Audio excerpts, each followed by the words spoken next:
No, I can't do that. Like and subscribe. Not so anonymous with EJ Oreka. This podcast is brought to you by our friends over at Village Sports at 941 West Pacheco Boulevard. Village Sports carries a wide variety of skate gear and skate apparel, everything from your skate decks to your clothing. They carry brands such as Huff, Vans, Thrasher, on and on. They also carry a wide variety of sports apparel, jackets, hats, beanies, all your new era fitted caps. You can also, whether you're looking to get yourself a fresh white tee for the weekend or a pair of Air Jordan 1s, retro Jordan 3s, he's also carrying a wide variety of Yeezy Boost and all your Vans shoes and needs. Go visit our friend James and make sure you check out his Instagram at Village Sports. They also have a Patterson location located at 1040 West Las Palmas Avenue, Suite A2. That Instagram is Village Skate Shop, at Village Skate Shop. Hey, thank you, Village Sports. I've seen you around, right? Like we were talking about the first time. I recall meeting you was at a men's breakfast in Burlingame, right? And I know other people associated with you, guys that you mentor. And I watch you from afar, right? So when I start thinking of people that would be good from this podcast, you know, you're right on that list, right? I watch how passionate you are about certain causes. I don't know where you come from, but I know I kind of have an idea, right? And to see what you're doing today makes you a unique guest for this podcast, right? Right on, thanks. Like, to be honest, I was hoping you would ask me to be on the podcast. When I saw that you were doing it, I was like, oh, this is interesting right here. Like, I like this. You know, it's cool. I can't wait. Perfect. And so typically I like to start off by asking people about their clean date. So like, right. what's your clean date, Jesse? My clean day. So the last time I got high, I smoked weed that was smuggled into the Merced County Jail up someone's butt. January 3rd, 2009. 2009. So what does that day mean to you? What does that date mean to me? It means that the fun was over because I was at a point where I was smoking weed that was smuggled in someone's butt. All right, like the fun was over, like the jig was up. Already, yeah, you know, and I got high the last time, not knowing that it was going to be the last time I got high. It just happened that way. You know, like it all started from that day, and I'm not gonna say I haven't looked back because I've looked back a lot, but it's definitely a significant day for me. Yeah, no, that's like where we hang out. You know, a lot of people talk about that. Like if you forget that date, you're bound to catch a new clean date, right? And so and what people don't understand, for people like us, these dates become more important than even a birthday. Oh yeah, or anything definitely. Like that. Like this is it, right? Well, I'm creeping on 14 years. You know, I started, putting mind-altering substances at age 14, right? So, like, pretty soon I'm going to be clean longer than I ever have before. Yeah. You know, so that means, like, it's longer from birth to, like, the first time I got high. You know, it's so, like, to me, that's really important to me. You know, I think that's a milestone, and then when I have 18 years clean, it'll be a milestone because I got high for 18 years. Yeah. You know, and so, yeah. So, like, I always like to run this thing all the way back, right? Because the whole point of this podcast is somebody might pick this up and listen to it and say, man, just like me, right? How do I get there? Right. So what was it like for you, in your early years? Like, were you born into a family, that partied? Was addiction around, those types of things? Man, so my family all originates from here, from Merced County. I have a grandmother that was born in Planada, California, which is, 9 miles east of here in Merced, right? My family, alcoholism, is generational. Grandparents, my dad, and my dad was I don't know what was with my dad, right? He was violent, drank a lot. He abused us, us being me and my sisters and my mom in every way that you could think of. Um, he had this mindset. He just thought like men were supposed to be, like macho. We're all, we're Chicanos, right? And we have, the men that come from that culture. A lot of the times, believe the stereotypes about them, where they just got to be tough and mean and not, the opposite of sensitive, right? Insensitive and just being just misinformed about like how men are supposed to be, right? And kind of raised me that way. Being around all that trauma, a lot of the violence, domestic violence, and my dad fought everywhere he went, so it was like always just being around that, right? And ended up being an angry kid. I started fighting a lot when I was young. I caught like a pretty serious charge when I was 16 years old. And like kind of from there, my life just kind of steamrolled. When I was 16 was a very hard year. Caught that case. It was like attempted murder. Got dropped down to assault with a deadly. All from a fight from school, and it was a hard year. I got out, and 1 month later, my dad committed suicide. And like it was just me and my mom. By then, my sisters were a lot older than me, and they moved out. They're already long gone. They got the hell on. We came over here to Merced, and like at that time, like what I was going through, with all of the trauma, my dad, and just being 16, and it they didn't have there's nothing there for me like the things I needed to be healthy didn't exist then, and so being in a little small town, what was in proximity was drugs and gangs and girls and poverty and everything, right? And I just participated in it because it felt different, Yeah. I just it was just a hard life. I had, at that point in my life, I just thought I was, and I called myself this for years. I called myself, I'm the wreckage of my dad's past.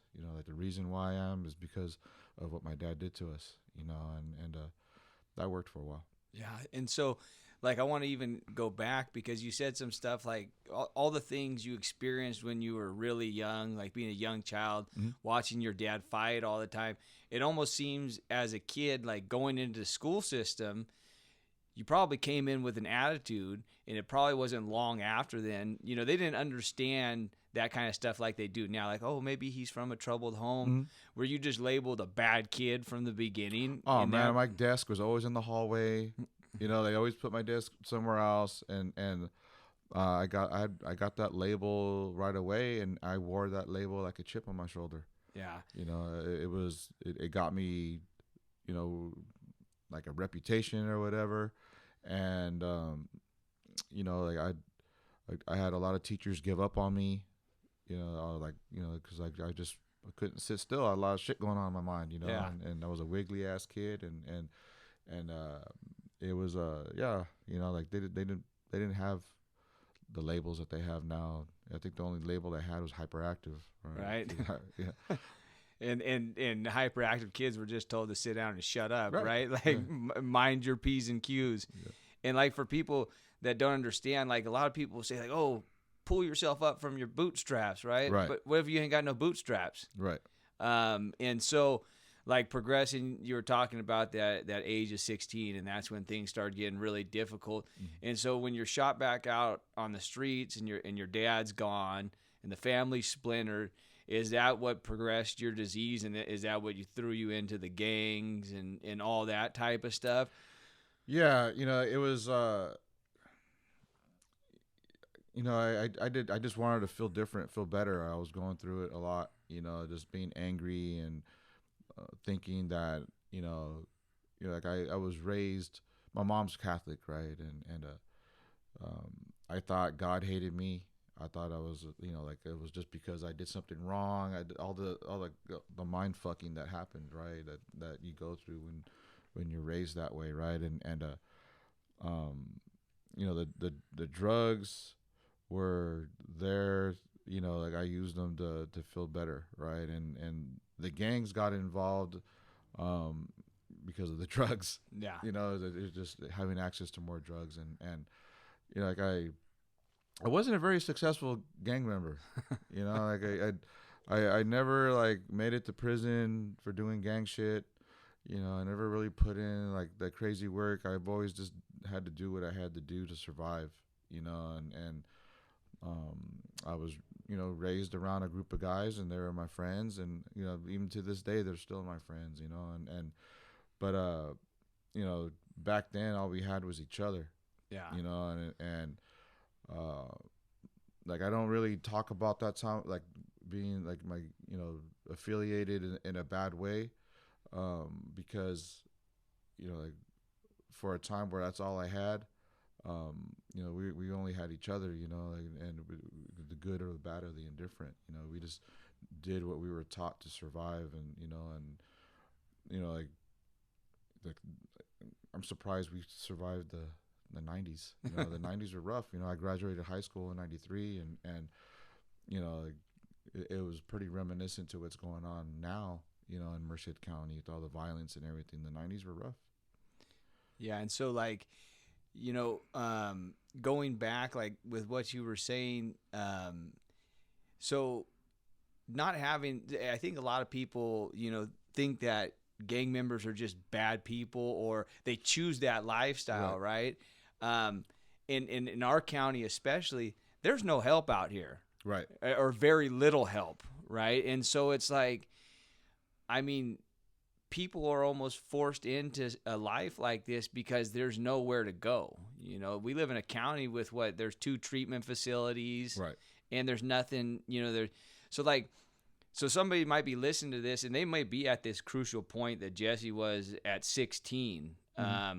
Like, what would you tell somebody where they feel like they have one direction to go? Is there another direction to go other than, looking for, love in the wrong places, Right. for lack of a... Like what I wish somebody had told me, when I was 16, like life isn't always going to be this way. Yeah. Like life isn't always going to be violent. Life isn't always going to be, trauma and sadness and pain. Like the good times are going to come. Just don't make your situation worse. Right. And like it always, I still remember the moment when I was in God, what's the name of the class? I was in school. I was in college, right? Mm-hmm. I was already barely gotten clean, and we were talking about social influences. Yeah. Right. And I was always told that I was a fuck up. I was just a gang member, and I was a fuck up because that's just what people who look like me do.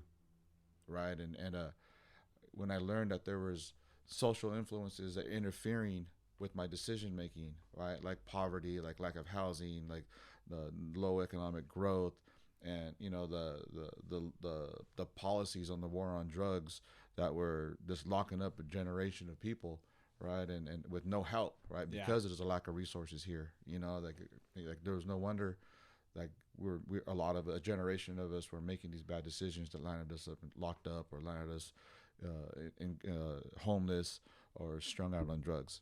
And I had that feeling, like I felt like I got played, because I was told that I was just this piece of shit because I was destined to be a piece of shit. Right. And in a way, I got frustrated, I got mad, and I got angry, but at the same time I got relieved. I was like, damn, maybe I'm not this super predator like the Clinton said I was. Like maybe like there's things going on here that I didn't know about, that like, and there's resources that there should be resources here to help me. Right.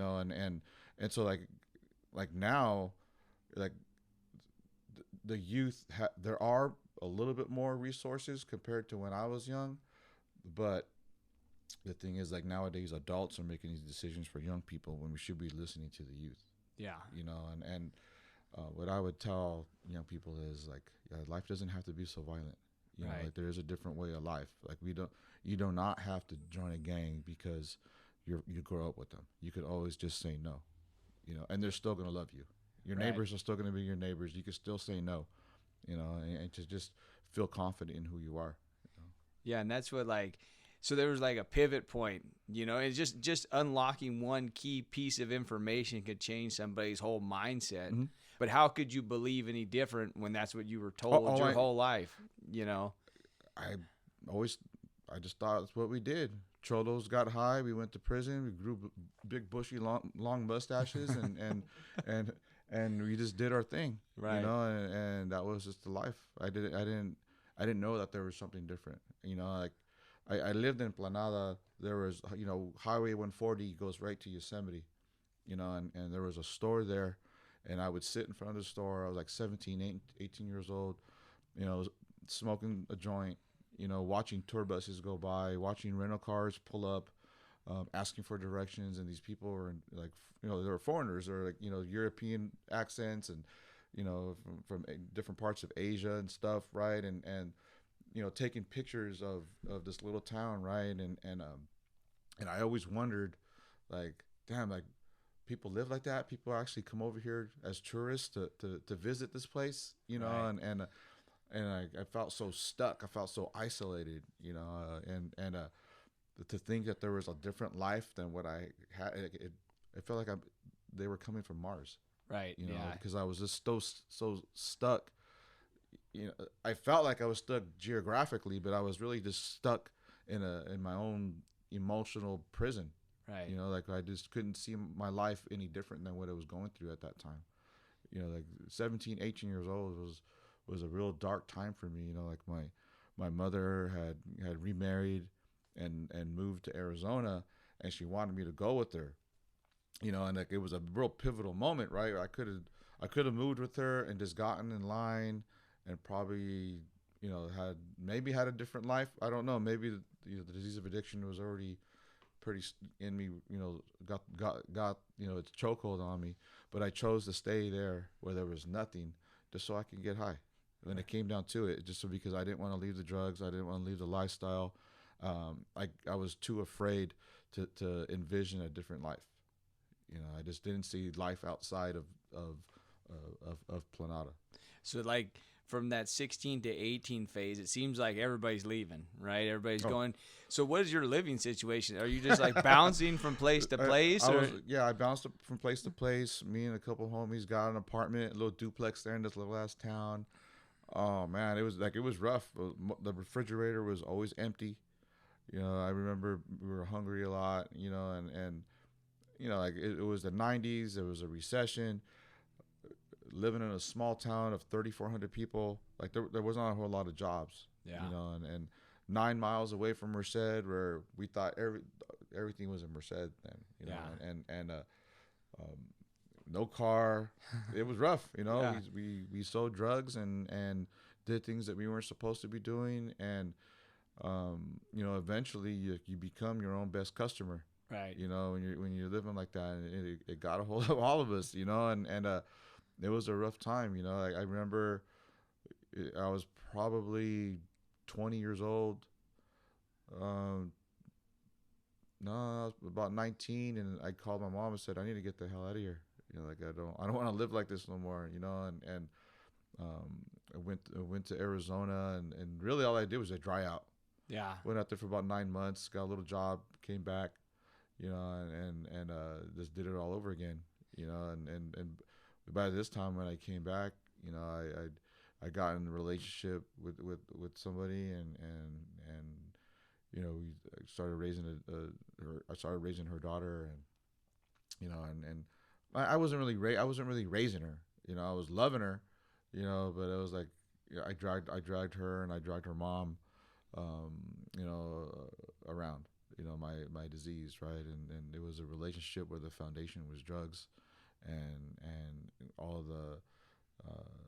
the madness that comes with it.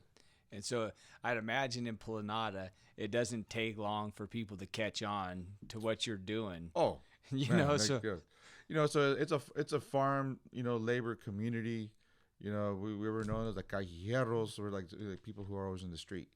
street people, you know, and that's what we were, you know, you know, my family has a long history there in that town, and so, you know, walking around, you know, all tattooed and bald headed, and you know, just doing things we're not supposed to be doing. It didn't take long, you know. It didn't take long at all. So you said like one of the pivot points for you was smoking those drugs that got smuggled in somebody else's butt, right? So, what does it take? Like, so we always talk about the gift of desperation, right? So, like, leading up to that point, right, and to that point, what leads you to make that decision? Like, oh, I got it. So I imagine you got caught up doing something in that area, right? And then so you end up in jail. Yeah, you know, so like during it was like 16, 17 years ago, I caught a whole lot of cases all within 90 days, not far from here, you know, and I was out on bail like twice, you know, and I couldn't go nowhere. Everywhere I went, cops followed me. I felt like, you know, I just couldn't. The jig was up. I was already too hot. Yeah. You know, the cops knew me as this guy that likes to walk around with dope in his pocket. So it wasn't like a big bust where they had to do an investigation. All they had to do was stop and pull me over, and I had drugs in my pocket. Yeah. You know, and sure thing. Yeah. It was easy pickings, right? Yeah. You know, because I had already given up on myself, right? Yeah.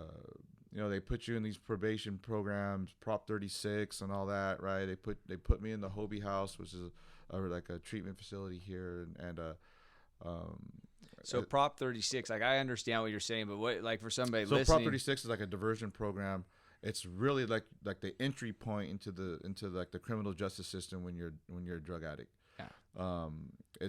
They tell you like, oh, if you complete the 6-month outpatient program, successfully, will wipe your charges off, right? Like, and you get to go on about your life, right? They sell it to you like it's a dream. In my case, I don't know anybody that ever finished it successfully. I had 28 violations of probation, and all those violations were dirty tests. I didn't give one single clean test. I would just show up there. Maybe I would show up there. But once I knew I was not gonna, like I was violating, I would just go on the run. I was on probation for several years, and I played that system. You know, I was never in compliance of anything that they wanted me to do. You know, they would catch me. I would do 6 months, you know, in Sandy Mush out here at the road camp, or you know, and because of like my history with connections to gangs, that always put me in the gang dorm, you know, and eventually like I graduated and made it downtown. The downtown jail is where they send like the validated gang members and stuff, and it was just a revolving door. I probably did, you know, 5 years in installment plans in a span of 7 years while I was on this probation, and you know, like to get to that point to where they were, you know, like I was getting high for the last time, is they were offering me the drug court program. That's a little bit, back then it was a little bit more intense, 18-month program, testing almost every day and everything, and you know, like that was it. You know, I wasn't sure if I wanted to stop using. I just know that I didn't want to go to prison for 5 years for the first time at the age of 35 or 34, and that's where my journey of recovery where it started. So the drug court program, and I'm assuming they probably gave you a nice list to go get signed and start showing up to 12-step meetings and things of that nature. And so like when you go in there, I hated it. Yeah, right. So when you go in for the first time, you probably weren't like, oh man, these people are just like me. I see hope. And so I mean, what does that look like for you at that time? I saw, like, you know, when I walked in, I saw a couple of people that I was locked up with, saw a couple of people I knew from the street, saw people that I knew that were snitches, and I saw people that where I thought they were just lames and weirdos, right? And I knew how to program, you know, being locked up, where I was locked up with, who I was locked up with, like I knew how to program, you know, and that's what I did. I just kind of kept my nose clean. Stayed away from people that I thought were questionable, and just, you know, just went to my meetings, did my appointments with my counselors and probation officers, and went to all my meetings, you know, and You know, like in that, so I didn't like being a newcomer. I Yeah. didn't. I was the most scariest time of my life. You know, like everything was brand new. There was no drugs in my system for the first time. There was no alcohol in my system for the first time. And after a while, I even quit smoking tobacco. You know, and it was extremely scary. Yeah. You know, I didn't enjoy it. You know, I was in a relationship. You know, and that relationship crossed over from, you know, getting high all the time and into my recovery, and it was really hard for me to stay clean. I don't know how I stayed clean. You know, I just went to meetings all the time, and you know, I would go to program, and I would, you know, go home to where I was living with this woman, right, and the people that I used to slam dope with and drink with, we were sitting there when I'd come home. You know, and because, like, you know, she wasn't in the program, you know, and we would fight and we would argue, and you know, and we would fight and argue like we was crazy. You know, like it was definitely not a healthy relationship, right? I remember, you know, I had just gotten a sponsor, and I got a sponsor that was, he was an old drug counselor at the Hobie House, right? And he agreed to sponsor me and everything, he told me, he's like, dude, you're like, it's like you're using, you know, you're acting fucking crazy with her and everything, and he goes like, I'm gonna tell you this right now. He goes, you're gonna have to make that choice. You're either gonna leave her or you're gonna get high. Right. You know, and like I had started, you know, like I had these two daughters then, right, um, you know, and they were excited to see me, you know, and I had never experienced that. Like, you know, I was always the guy that was in the garage. I was always the guy that was in the bathroom. You know, like my daughters, you know, they waited for me to get clean while they were watching Elmo, you know, like and Barney, you know, like they just waited around the house, you know, just, oh, daddy will be here, you know, and they waited years, you know, and they started coming around, you know, and I started spending time with them, and it, you know, I had to develop this relationship with them, and I didn't like it. And it's not that I didn't like the relationship I had with my daughters. It was that process of building a relationship. It was really scary for me. I didn't have any guidance, you know, and you know, like my mom was a wonderful mom. You know, and she just tell me, just keep loving them, You can't go wrong with that, right? I just, that's all I did, I made friends with fathers, you know, recovering addicts that were dads, and I would just copycat what they would, you know, they would come and they would share about like what they're doing with their kids, and I would just copycat it, right? It was just so scary for me, having to be responsible for somebody's like emotional happiness, right? It was like, it was terrifying, you know. Well, trying to figure out yours at the same time, you know, and I just didn't want to fuck that up, you know. That was really the motivation, and I left that woman. You know, we cussed each other out, you know, called each other a bunch of motherfuckers and bitches and all that stuff. And I sat there and I thought about what my sponsor had said, and I didn't even say bye. You know, and I got my clothes, because she was kicking me out every other day, so I had my clothes in a basket. You're ready to go. I was ready to go. Yeah. You know, and I took a walk, you know, and got out, and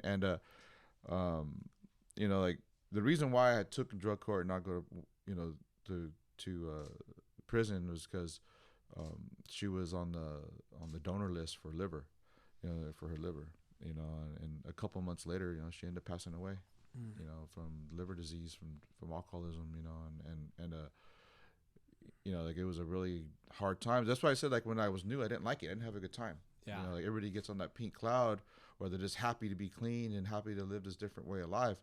I was miserable. Because you had all that pain coming in. You know, and I had nothing to you know, I had nothing to put in my body to feel better. And no tools, no Nothing. resource. So like, and you were touching on some stuff which I'm picking up on. So you show up and you're attending these meetings and you're hating it, but it starts working anyways. Mm-hmm. Right? So like and then there's a shift. And so obviously you start listening, because then you pick up a sponsor. Mm-hmm. Right? And so like for you, was there like an aha moment where it's like, man, this is working for these people. It's starting to work for me, even though I'm not trying. now I'm gonna work. So like when this woman died, right? Her name was Lisa, right? And she died. My sponsor says, well, let's do the step work. Like, let's start opening his books. Let's start writing. Let's start going to more meetings. Like he was really forcing me to like embrace this NA way of life, right? Um and I just all I know is I didn't I didn't want to screw up what I had going on with my daughters, and I was willing to do anything that he said, and months went by. I probably had like 9 or 10 months clean, and somebody else was going through a loss, where they had lost someone that was close to them, and for the first time I was able to like give them my experience of how I got through it, and it hit me. Oh shit! I got through something, and I didn't have to get high, Right. because like I was the type of dope user where I had to slam dope to go to bed. I had to slam dope to wake up. I had to slam dope to do anything throughout the day. I had to drink. I had to smoke cigarettes. I had to smoke weed. I always had to have something in me to function. Yeah. Like because like the fun was over. The fun part of selling dope and hustling and all that stuff, and the money and the girls, that was long gone. Yeah. Like I was like a maintenance addict where everything revolved around like I couldn't go too long without having something in my body, right? And I went through one of the most painful periods of my life without getting high, and that's when I was like, I had that aha moment, like, oh shit, my life could really be different. Right. And so that's like the jump off point, right? So, and then in that early, after that phase, and then you're moving into the part where you're actually working in your recovery, like then how does life change for you? Right. Right. Well, like, I was on probation, right? And my PO says, you either got to get a job or you got to go to school. And earlier when you got here, we were talking about our knee injuries and all that stuff, Yeah. right? And like I was like, man, I really don't want to go back to like roofing and warehouse work. Maybe I'll try out school. And again, I was terrified. I was afraid, anxiety, the simple things of registering for classes. Like I felt like I ran a marathon, because it just the anxiety of doing, you know, once again, I was like this kid in Planada, scared to stuck, right? And but I leaned into it. I had some individuals, right? Because back then they didn't really have programs that kind of like just walked you through it and helped you. Like you would depend on one or two people to mentor you to get through it, and I had those, right? And I leaned into school. I kept doing step work, and I fucked around and found out I was smart. Imagine that, right? Yeah, and they all lied to you. Yeah, like I wasn't that fuck up for everybody. Like they always said I was. Like I had teachers that told me I was gonna do nothing but bag groceries. And like that was the type of life I was gonna live. I had a professor at Merced College that like she said she saw something in me, that people were drawn to me, and man, I had, how powerful is that moment for you, like listening to what you've been telling me so far? Someone takes the time, tells you, I believe in you. Yeah. What and she hired me to be her a tutor for the students in her classes, right? And I had to jump through all types of hurdles. I had to have an interview from the chief of police from Merced College. They wanted to make sure that I wasn't some raving lunatic that raped and pillaged, right? And to just to be able to work with people, right? And I did it, and I enjoyed it. I really liked helping students that were struggling, and students that were there for for the first time, like I was, and I made a lot of strong relationships there, and like I started believing that my life was going to be a lot different than I had anticipated, and I eventually finished. I got in, so like being clean for a while, doing step work, and like the haze of drugs wears off.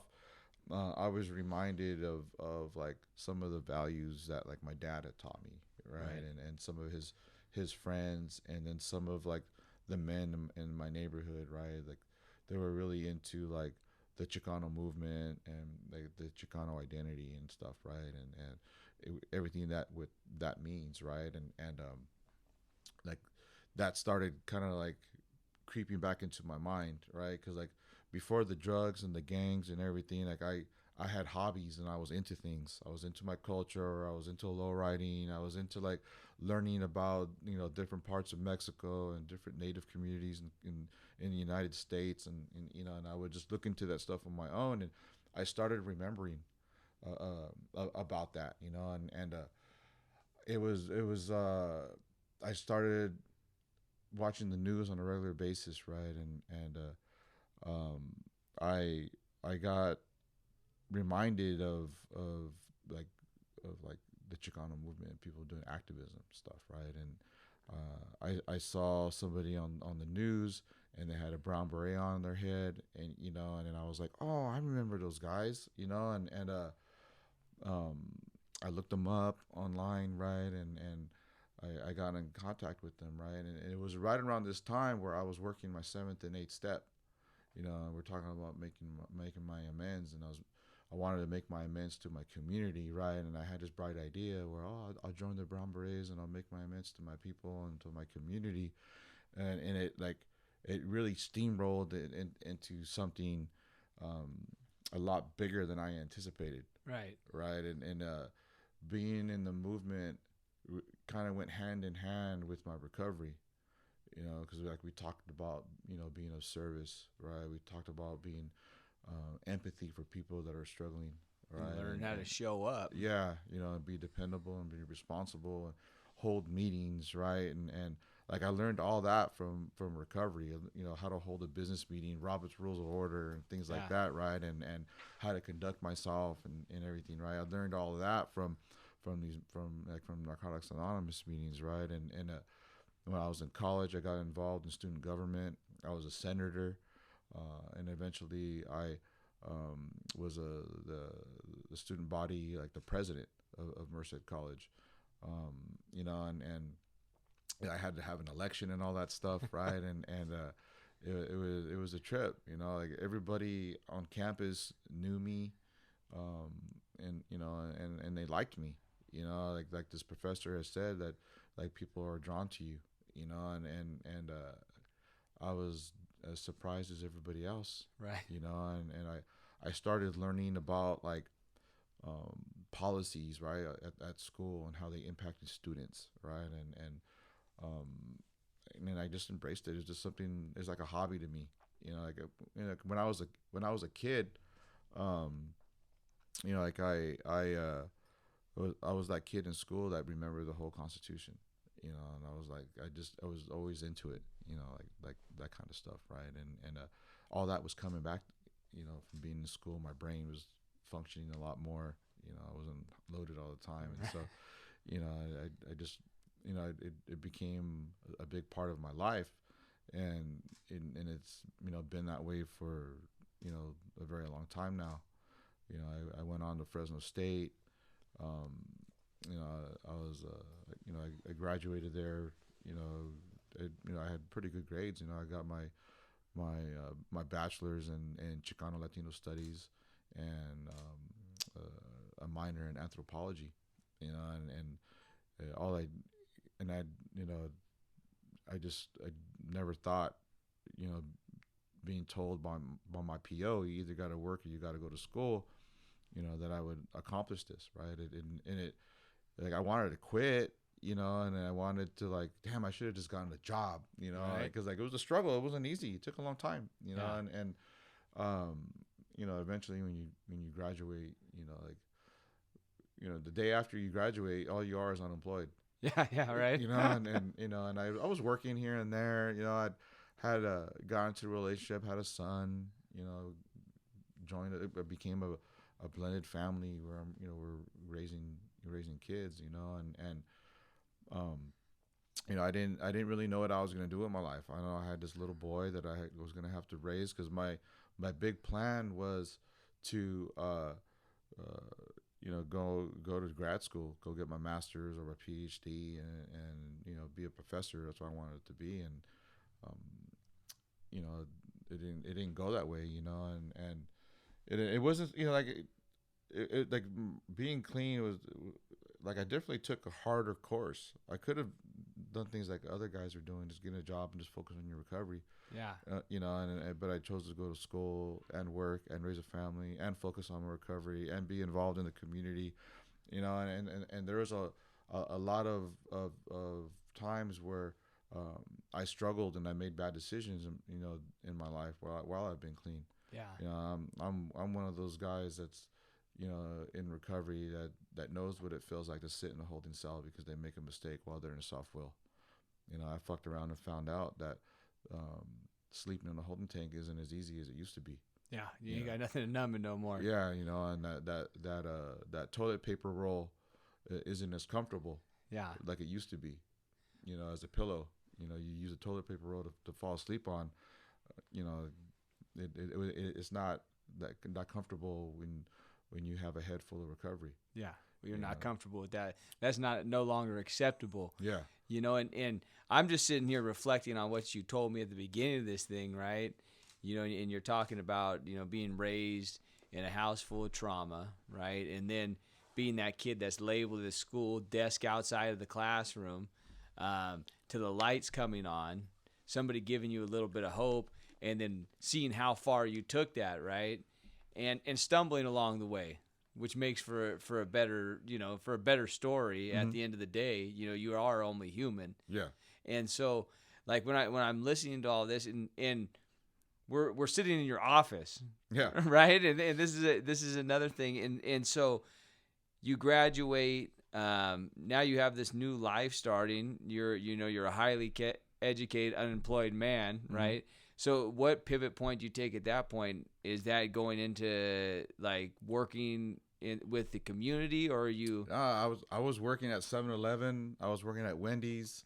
I was a bouncer at a pool hall right down the street right here. You know, like that's how I got by. You know, and like because I was involved in the community, I would volunteer at different nonprofits in town, and you know, I had heard, you know, like they were looking for a mentor for a program that was all like, you know, the Boys and Men of Color program, right? And when I checked it out, you know, started, you know, supporting them in their meetings, and you know, like what I learned there was like my lived experience was more important than any degree that I've gotten. Yeah. You know, and I was, you know, like my knowledge of my culture, and going to like the different ceremonies was coming in handy. I didn't know that there was a whole philosophy around it, right? Like, you know, they call it la cultura cura, you know, culture cures. Okay. Right, where you're reintroducing, you know, like black boys and brown boys to their culture, that it somehow helps them heal. Right. Like I didn't know there was I didn't know that. It was just a coincidence. You know, I don't know if there's a coincidence. I don't know if I believe in coincidences. I think, like, you know, God's will had me go on this path that I was on, knowing that there's going to be young people that are going to use this knowledge that I acquired. Right. And like I didn't go to school for that. You know, that was just a part of my own recovery that I sought for myself, because, you know, like my whole experience with Catholicism and Christianity wasn't very well. Yeah. You know, so like I went to seek my own, like my culture, my roots, you know, and I had no clue that it was going to help, you know, in my career, you know, and that was my pathway into like working who I work for now. You know, I work for a nonprofit called Youth Leadership Institute. This December, I'll have the same job for 5 years. Wow. You know, how about that, right? Yeah, right. And you know, and as a reward for working with them for 5 years, you get to take a month off. There you go. And so like next January, I'm gonna have a month off. All right, wow. And I had never had a month off before, or even have a job that was like giving me benefits and all that, right? But like the work I get to do, you know, like I eventually became like the program manager, where I oversee, you know, a lot of programs here and develop programs. So what do you guys do here for the community? So we do leadership development and character building programs, where, you know, we have one program. It's called the Young Revolutionary Front. It's an advocacy group, right? So what we do is we teach young people about their community. We give them like capacity building on political education, right? Where young people are able to like identify how they're being impacted by the decisions that lawmakers are making, or the impacts of how their communities, how their families are being impacted by the economy, or even by COVID recently, right? And so, like, we just give them the tools to organize, right? So where they could go into like city council or to wherever there's like elected officials and hold conversations with them about this is what they want, this is what my community needs, right? And they've been really successful the last couple of years. They've probably gotten about $6 million in tax dollars directed directly to communities that need them, and I'm really proud of the young people and of my team for what they've been able to do. We also have another program. It's called Moving Forward. That one right there, we work directly with young people that have been impacted by the criminal justice system. So they've either gotten in trouble, or their parents have gotten in trouble, or they've been involved in like the foster care program. We have a curriculum. It's called El Joven Noble, Noble Young People, right? And it's really just reintroducing them into their culture and to like different like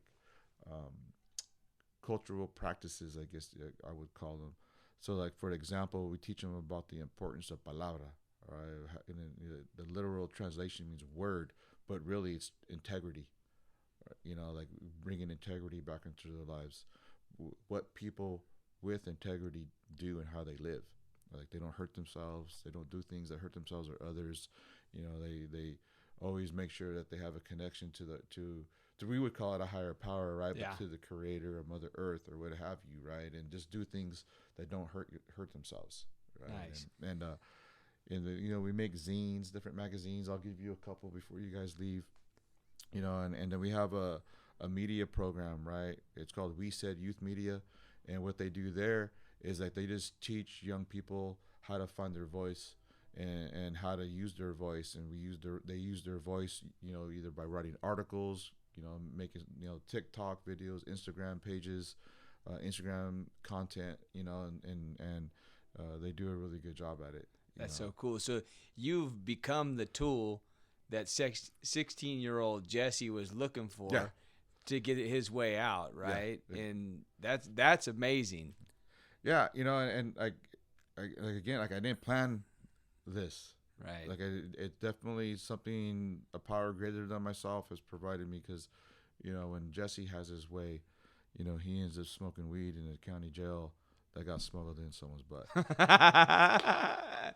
That's awesome. And so, and I mean, you've even went further than that, right? And this was one of the reasons I was hesitant to ask you to be on here, because now you're a city councilman for Merced, right? And Yeah. I seen you doing this on Facebook, all the way through the process, and I was cheering for you. I'm like, we may not even believe in the same things, but I'm like, I want this dude to win, right?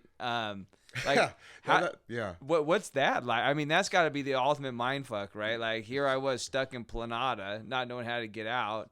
Now I'm doing these things that are beyond my own expectations. Now I'm going into city government. Yeah. Like, what made you think I'm going to do this, right? I don't know what the hell I was thinking. So 6 years ago, the city of Merced, the community voted to change the districts around to where, to actually have district, and because before then it was at-large voting, right? So at that time, back then, we have like 6 or 7 city council members plus a mayor, right? And they all lived in the same neighborhood. That means they're making decisions about the south side, about the east side, about the west side, when they all lived on the north side. And they probably drive around extra long not to have to drive through certain parts. If at all. Yeah, right. If at all, right? And so the voters, made a decision to have districts. And so I didn't even have a job when I decided to run the first time. I didn't even, they said, "Oh, you should run," and I was like, fuck it, I'm going to do it. Right. And how hard can it be? Right? Sounds like how I make decisions. Right. Oh, man. You should see how I used to make decisions. They're kind of like that, Yeah. Because like for a long time, even while I was clean and in recovery, right? Like, God's will for me The definition was it. I'm gonna do what I want, and whatever the consequences were, that's God's will. Right. And so, yeah. So no kidding. Right. And I didn't win any election, you know. And actually, during that campaign, that's when I found out how uncomfortable a holding cell is. So in the middle of this first campaign, you know, I got arrested for smacking somebody. Wow. You know, and it was a crazy time. You know, like I knew eventually like it was gonna come out. You know, like I got arrested and all that, right? And it was the day before the election, and the news they put it out. Right. Wow. And I probably wasn't gonna win anyways. You know, like I don't know. You know, and it was whatever, and I lost. I learned a lot. But really, what I learned was I enjoyed it. I liked the campaign. I liked being out there in the community. I liked knocking on the doors. I liked engaging with people. Like I was, you know, and people who know me, like, you know, I'm not really a social person. Yeah. You know, like I don't go to a lot of like recovery events. You know, big group gatherings. Like I'm not that guy. But like I love talking interpersonal. Like I'm talking with you right now. Yeah. You know, like I love that part, right? And I decided I was going to do it again. A year later, I ran for school board, and I sat on the Weaver School District for 2 years. At the end of that 2 years, the person that was the city council member from my district called me and said, "Hey, you know, like I'm not going to seek re-election, and I know that you know you're really involved in the community. You should think about running again." You know, and I was like, "We'll see." You know, and I looked to see who else was running, you know, who had filed papers to run for that race, and I was like, man, I think I might be able to do this. Like at the very least, I could create a platform.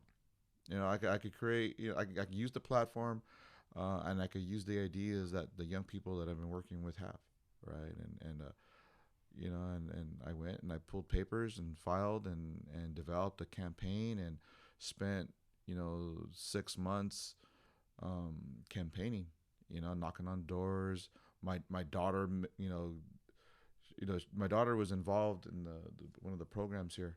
You know, even before I got a job here, she was already in the program, right? And she's really good with the computers, and she made my flyers and everything.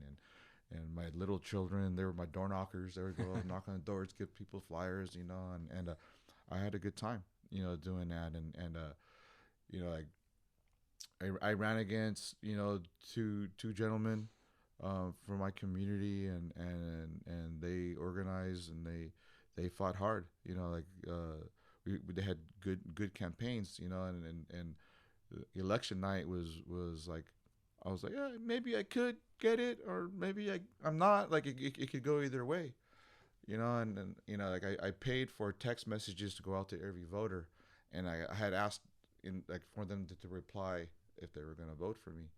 And you know, my friend that was running the system, he was like, "Hey man, there's a lot of people saying that they're going to vote for you."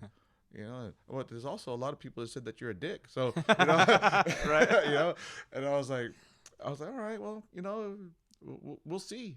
You know, and so like during this time, I was already picking grad schools I was going to go to. You know, like I was already thinking about like, if I don't win, then I'm going to go, you know, get my master's or whatever. And election night hit, and me and this one guy were tied, neck and neck, and I was like, oh, this might happen.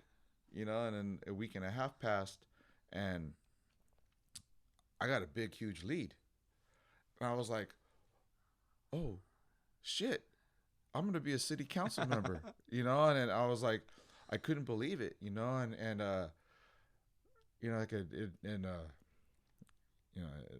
it hit me like, you know, like I was that kid in Planada. I was, you know, one time I was strung out where I couldn't do nothing without sticking a needle in my arm. Yeah. You know, and you know, and you know, like we're in the middle of the pandemic, right? And so,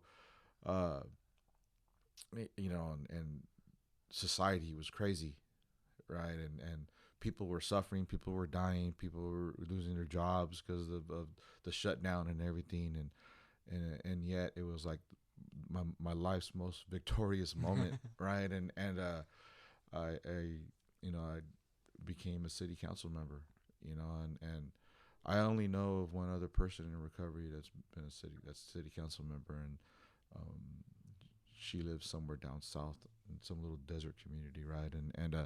I she called me, you know, and congratulated me, and just really told me that like I was deserving, that everything that I have gone through in my life is gonna be what fuels me during this time, you know, and like I've learned a lot in this process. I've learned that it's pretty lonely up there. Yeah. You know, like you don't really have. There's a lot of things that go on there that you can't share with people. You gotta stuff your empathy, right? And some people can do that really good, right? And not care, you know, can ignore the fact that the decisions you make are gonna hurt people. Yeah. And people, a lot of people have that capability of doing it. I don't, you know, and so I always lead in with like how can I help people, you know, and like the first day I got sworn in, I rolled up into a homeless encampment, and I asked my friend from my neighbor from Planada, long 30 years. I said, "Hey man, are you ready to get off the street?" And he goes, "Yeah." I said, "Okay." He goes, "I just got elected city council member, and I could help you, you know, and I go, if you want it." And like, what good is, like I said, like what good is me doing this if I can't help the ones that I've known my whole life, right? And I said, besides, I go, you're gonna tell me how they help people, you know, like he's gonna teach me the system of how that works for people to get off the street. That's awesome. And you know, now he has his own house. They got a job. Him and his wife are doing really good, right? But like it was like it just been weird like that. The morning I got sworn in, a childhood friend got shot in the head here in town. Wow. Right? Like people, you know, I'm a city council member during one of the most violent times in Merced's history, where community violence is running wild. You know, where fentanyl overdoses are happening all the time. You know, and like, you know, in Alcoholics Anonymous, there's that reading. It says, "Why were we chosen?" You know, and like I really believe that I'm here for this reason. I'm here at this time for this reason, that I feel like I could help in a way lessen the suffering of people that live here in this town, either that are addicted to drugs or struggling with mental illness, or those that are being impacted by community violence. I really feel like the Creator has put me here for that, you know, and at the same time I'm like, well, who the fuck am I? You know, like right. You know, like I didn't know all of this was gonna happen when I decided to run. Right. You know, like I want to see if I could do it. You know, and you know, am I gonna seek re-election in 2 years? I don't know. All I know is that right now I got a community that's suffering, and I've been taught spiritual principles from a program that I can't ignore. Yeah. You know, and I lead into it with that. You know, and whether, you know, I have a lot of political enemies, you know. Like I'm sure. Yeah, you know, and I've said and done things that upset people, but like I've always done it because at the root of it is like I want to change people's lives. You know, I don't have a whole lot of time to do it. You know. That's wild, man. That's so crazy, because I had a conversation with my buddy that produces this podcast, and I said, I was so frustrated and lost, man. I said, I'm gonna run for fucking mayor, and I might do it, and I'll probably fucking win. Yeah. Right. And then he's like, no, let's do this podcast. You're gonna help more people doing this podcast. You know, and well, like, you know, like people are asking me, oh, you know, you should try to run for like county supervisor, or oh, you should run for like the state assembly or something like that. And I'm like, you know, because like, you know, like, I'm surprised I even won this one, you know. Right. But like people that ask me, oh, you should run, I'm like I think you should. I don't know, you know. Yeah. I have to sit in a sweat lodge and pray and run that by my higher power before I can make any decisions like that. But like it just hearing those questions feels so weird. Yeah, that's crazy, because people, you and I think that, you know, people didn't believe in you, and then you start believing in yourself. Would you say it's like working out a muscle or something, right? Like each time you showed up, whether you completed that drug court program, then you show up to school and you're talking about just the registration gave you anxiety, right? And then you go from that point to government, school government, a teacher telling you that they believe in you, right? And so these things that you're doing, do you feel like it's like working out this muscle of stepping into the uncomfortable and just accomplishing thing after thing after thing? So like, you know, there's consequences, right, for doing the next right thing. Yes. Right, and those things are blessings. We call them blessings, and blessings come with a burden. Yeah. You know, like there's a responsibility to maintain those blessings, and my threshold for carrying that yoke of my blessings has really made me stronger. Like I cannot believe the things that I can accomplish. I'm a very ambitious person. I've always been ambitious, even when I was out there in the street. I was a go-getter, you know, and like the more I feel stronger, the more my ambitions scare me. You know, like I'm currently, like, I've started my own organization called, you know, Men of the Village Healing Circles. At 8:00 I got to run and you know, go hold circle. I'm coaching. I'm writing grants for the Boxing Foundation, you know, so we can do after school programs. You know, like and that's just the start of it. You know, like I want to start my own matchmaking business where I'm going to be, you know, matchmaking for pro fights, you know, and everything, right? Like I want to make a dent in this world. I want to be able to make sure that my family is going to be, you know, taken care of financially and emotionally and everything, right? And I'm definitely, like, my life was, I didn't dream this big when I was getting high. Yeah. You know, like I never envisioned my life to be the way it is, you know, and this isn't as good as it gets, as they say. Right. Yeah. There's more work to be done. Yeah, there is. So and so, like, even because I know we'll probably have to wrap this up pretty quick because you have places to be as well. Right. So what would you tell somebody that might be listening to this, right? That may be stuck. Right. That may be stuck and they don't see a way out, right? Like, what would you tell somebody like that? I would tell them that being stuck is temporary. You know, like there's in the basic text, right, recovery and relapse, right? They talk about like being stuck.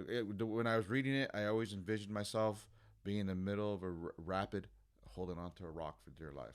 All I had to do was hold on off long enough for that river to calm down, and then I was going to be able to hit the shore and live my life, right? And it's just to hold on. Like, if you're stuck, just hold on. You're going to get through it. It'll be okay. And, you know, and start looking for solutions. You know, and that there's a group of people all over this world full of stuck people. Yeah. That know how to get unstuck, that ask for help. And if you don't know how to ask for help, just show up and people will reach out to you, you know, and just, yeah. That's awesome. And then, so is there, before we get off this, because there may be some people that are listening to this, right? Is there anything that you want to share that you're doing that's exciting that people could be a part of? Yes, December 10th, we're having called the Fiesta de Huitzilopochtli, which is really the winter solstice. We're going to be having a prayer run, you know, for the healing of Merced.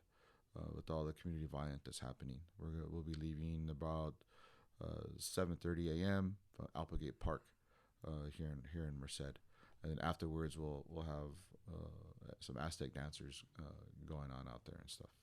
And if they want to contact me, they could hit me up on my social medias. So perfect. What's that social media? So it's Jesse Ornelas on Facebook, and then on Instagram it's tentoes.fafo. Perfect. Jesse, man, thank you so much for doing this, man. I appreciate it. City Councilman Jesse Ornelas, right? Yes. From stuck in Planada to City Councilman. Yes, thank you. I loved it. It was great. Yeah. All right, now give me a hug because that's how we finish this thing. Yeah. All right. Oh, awesome, Jesse. Thank you, man. Oh, yeah. No, that was awesome. That was. We did an hour, huh? Yeah, that was exactly almost. Fuck.